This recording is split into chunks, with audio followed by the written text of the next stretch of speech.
final thanks, though, must go to the man who showed tremendous patience and courage in sharing his life with all of us, Tino Tabak.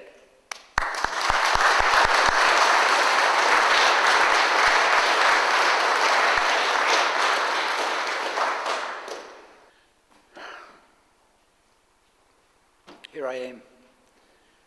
I've got tears in my eyes. It happened over at the table there just a minute ago. A very cruel person came up to me and he showed me a photo. People don't realise that when I was 10 years old, my dream was the Tour de France. I wanted to ride the Tour de France. And I didn't want to become professional. That wasn't my dream. I wanted to ride the Tour.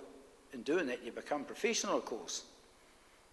I was standing at the start of the Tour in '71, and I said to Joop Zoetemelk, I said, Joop, my dreams come true. Later on, it was probably the worst thing I could ever have said, because according to Jacques Godet and Le Vuitton, they were the directors of the Tour, I could have beaten the cannibal. Didn't take much notice of it at the time because I was too busy.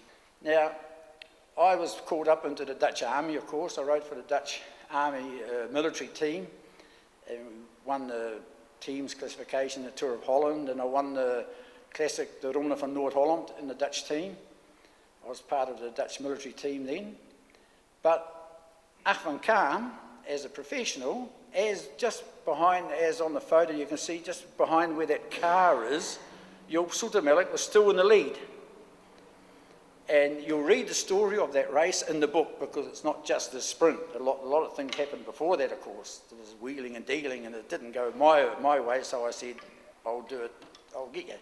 Which, I don't know whether I actually won it or not. But in any case, the guy, the commentator of the finish, he was standing on the finishing line, he was saying, Joop Zoetemelk is winning, Joop Zoetemelk is going to win, and here comes Tino, Tino, Tino, Tino. Tino wins. Who won it? But that guy was also my team leader when I was in the military team, and he was captain, he was a sergeant or something, I think, in the military, so we had to keep that sort of, as military people have to stay together.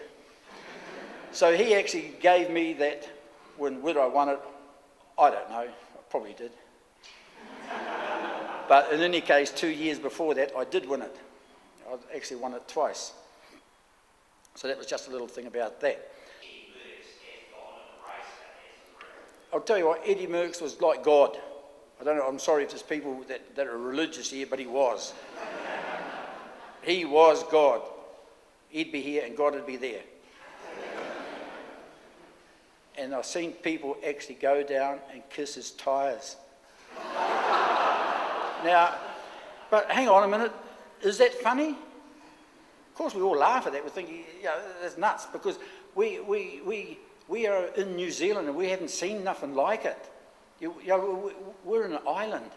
Now, if you see how these people worship this chap, and I mean worship, if he said, I'm God, they'd say, yeah, you are.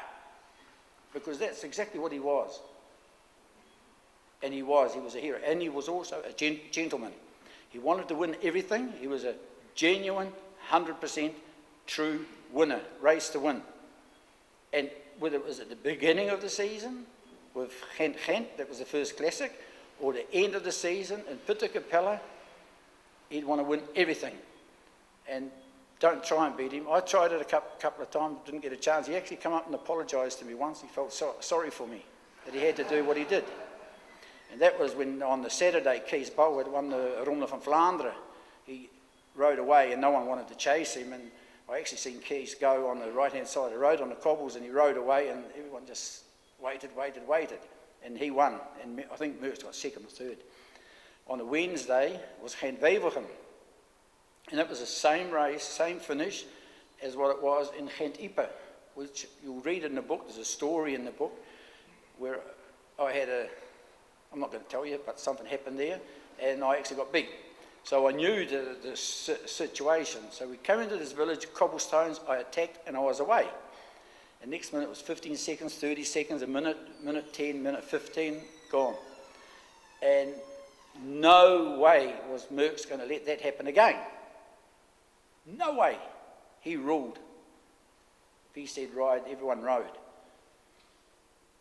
And they chased me in about, and strangely about just before the kilometre flag, the car, my team manager came on, I could hear over the radio that the commentator was also saying, Tino Tabak gaat geen Weivelgem winnen. So Tino Tabak's going to win geen Weivelgem. I would have been millionaire then. Unfortunately, I didn't. But in any case, so, you know, I was getting all excited, and you didn't look back, it was just go, go, go. And then all of a sudden it was woof, and the whole Maltini train came past me. But at the back of the bunch, laughing his head off, of course, was Barry Hoban. And he actually sprinted the lot, so Merckx didn't get his own way again, and he was fuming. He was angry. He was angry because he didn't win. He didn't say, oh, we'll have another go. No, he was absolutely pissed off that he didn't win. And that was character. That was the character people had in them days. People wanted and had to win. But then he come up after the finish, he actually said to me, Tino, Ali, he said, het spijt me. It means he was sorry that he had to do what he did. I got on well with him, but we all got along well together. We knew how hard it was.